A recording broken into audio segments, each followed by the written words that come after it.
All right, this next story may sound like something out of, well, a Hollywood thriller. A Saudi inventor has created a killer microchip.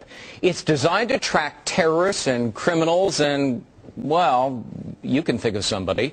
Not only does it include a GPS device, it also has a lethal dose of cyanide, which can be activated at any time. You get my point?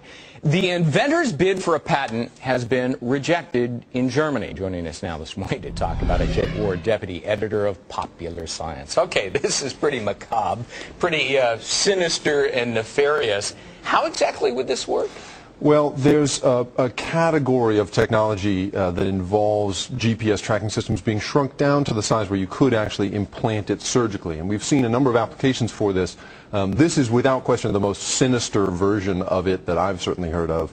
You know, and the notion of tracking criminals is not new, but the notion of killing them remotely, I think, is a whole new thing. Yeah, and Germany says, look, we're not going to approve this. That's because right. For that very purpose. And apparently, in some of the paperwork in applying for the patent, you know, you could track fugitives from justice, terrorists, illegal immigrants, criminals, political opponents, defectors, and Saudi Arabians who don't return home from pilgrimage.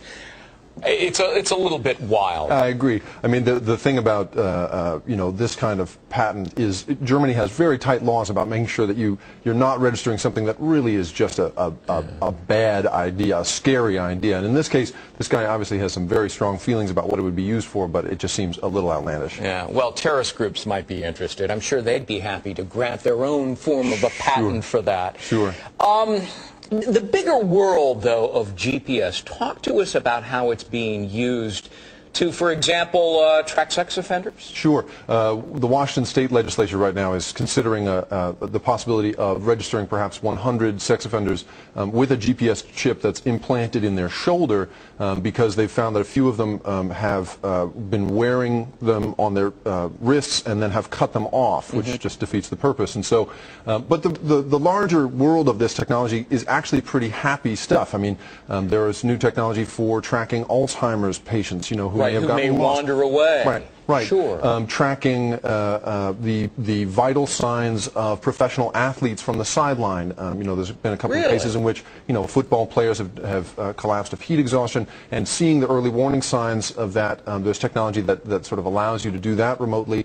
You know, even something as benign as keeping track of your dog. You know, a radio frequency tag implanted in your pet. The vet, you know, finds a stray, scans it, and finds its rightful owner in an instant. Yeah. Do you see an explosion of the use of GPS devices? And obviously a lot of people are concerned about an intrusion of privacy. Absolutely, sure. I mean, I think that there is a trade-off there, and obviously this you know, the inventor who filed for this patent has gone across the line in terms of privacy. Yeah. But the use of GPS in the future will allow you to, you know, you'll never lose your wallet again. You'll never lose your keys again. Right. It's that kind of stuff where you're going to, you know, you'll be able to beep any object you own, you know, and find it in the house. And so, you know, there's the vicious expression, and then there's the really helpful expression that I think we'll see in the future. You know, I lose socks in the dryer. I don't know how that happens. Maybe that would help me in that regard. Thanks.